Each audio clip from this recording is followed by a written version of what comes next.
Alors déjà, je pense qu'au niveau, enfin c'est pas je pense, c'est je suis sûr, qu'au niveau des ressources, on adapte en fonction du business. Donc quelque part, on a vu, tout à l'heure, et c'est ce que j'ai expliqué, c'est que les domaines, tels que l'énergie, le domaine des infrastructures au sens, plus large, heu, c'est quand même des secteurs qui se développent plus en ce moment, enfin le domaine de la santé également. Donc qu'est-ce qu'on fait? On réorganise clairement, nos ressources vers les secteurs industriels qui sont les plus porteurs. Donc, c'est le cas de la santé, c'est le cas de l'énergie.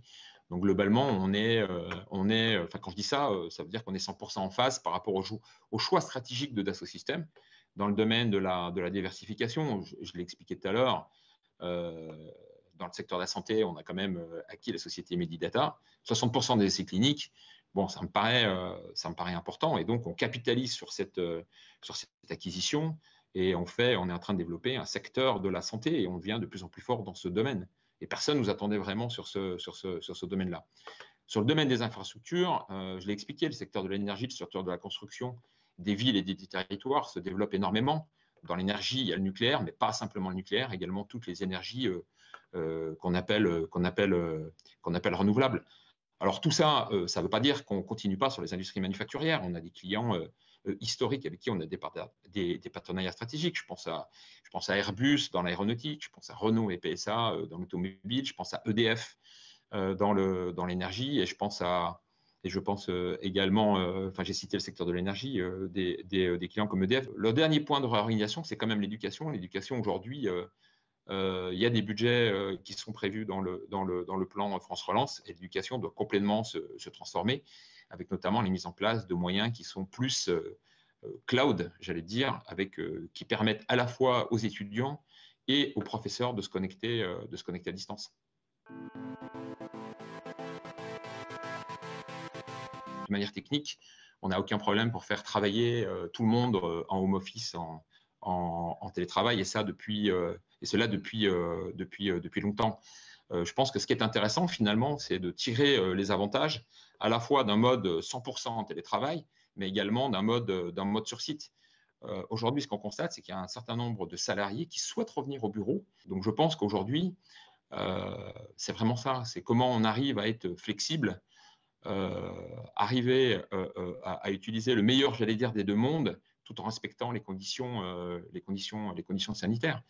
Maintenant, être chez soi, c'est bien, travailler à distance, c'est bien, mais par contre, il n'y a pas de, on ne va pas retrouver l'émulation créative qu'on a quand on se réunit dans une même salle, les discussions autour d'un café. Et je pense que ça, c'est important. Et pour tout vous dire, j'ai moi-même hâte que les salariés reviennent. Donc j'espère que cette pandémie va bientôt se terminer.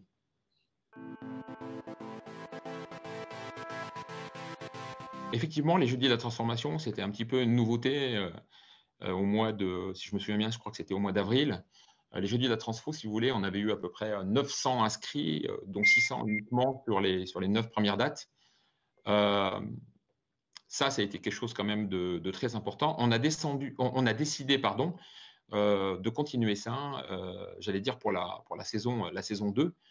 Donc, pour moi, la saison 2, c'est maintenant parce qu'il y a encore plein de collaborateurs de Dassault Systèmes qui travaillent de chez eux. Donc, notamment, on a lancé un événement là qui s'appelle la Simulation Week, qui ce coup-ci a une dimension encore beaucoup plus importante que les jeudis de la transformation. Donc, la Simulation Week, c'est quoi? Alors, le sujet, c'est quoi? C'est l'objectif jumeaux numériques et l'innovation durable. Donc, c'est en plein dans les thèmes du plan France Relance. Donc, ça, c'est un premier élément. C'est un événement digital en 8 épisodes qui est sur la simulation et qui a été échelonné sur 2 semaines. Donc, ça, c'est quelque chose qu'on a fait courant octobre. Donc 8 épisodes. L'avantage, c'est que ces 8 épisodes, on a enregistré des vidéos. Donc non seulement les gens pouvaient participer au moment donné où on passait ces vidéos, mais ils ont la possibilité d'accéder à ces replays. Alors, on a parlé simulation et ça tombe bien, on a un petit peu abordé ces sujets. Pour vous donner une idée, on a eu plus de 1000 participants sur les 8 épisodes. Et je ne parle même pas des replays. Qu'est-ce qu'on a fait dans ces 8 épisodes? On a parlé d'abord, on a fait un tour d'horizon, on va dire, de la simulation. On a parlé des calculs multiphysiques. Ça, c'est technique. Mais on a parlé également de la simulation dans le domaine de la santé. et notamment du patient. On a parlé des simulations de systèmes complexes, notamment dans les industries manufacturières. Mais on a parlé également de la simulation de l'usine de demain. Je pense à la production, je pense à la logistique. Et enfin, on a parlé de la simulation de la 5G. Alors, je n'en ai pas cité 8, mais je vous donne ceux que j'ai en mémoire. Donc, on l'a décliné ça pour la France, mais on l'a décliné également pour d'autres pays. Et c'est quelque chose qu'on va accélérer de plus en plus. Et notamment, on va s'attacher à faire un focus plus grand sur tout ce qui est les PME et les TPE.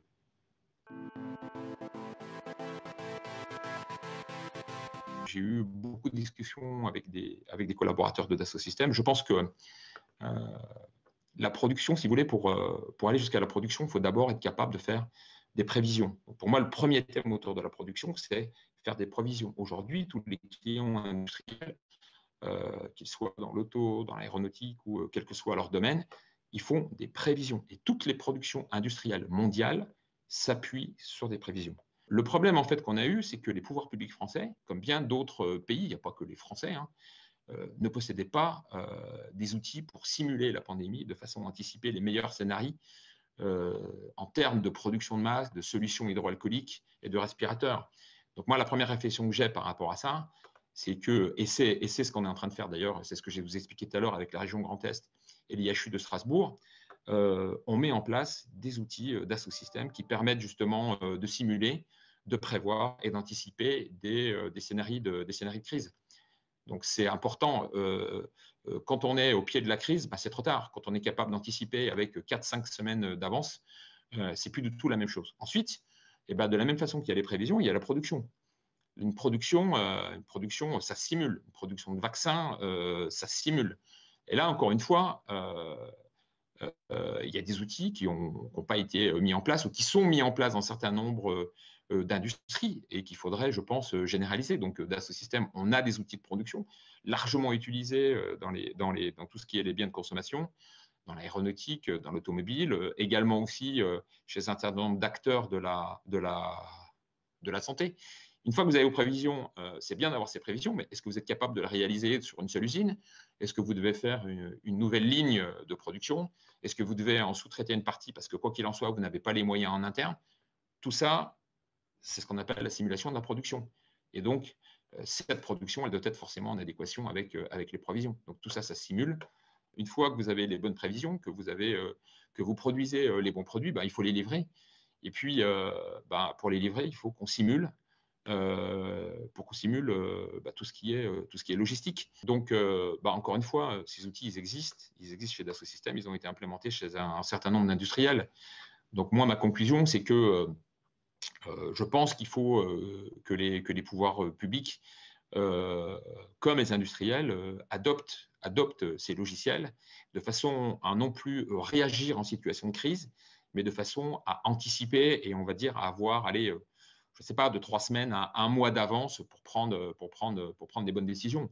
C'est une question en fait d'adaptabilité par rapport à la gestion de crise.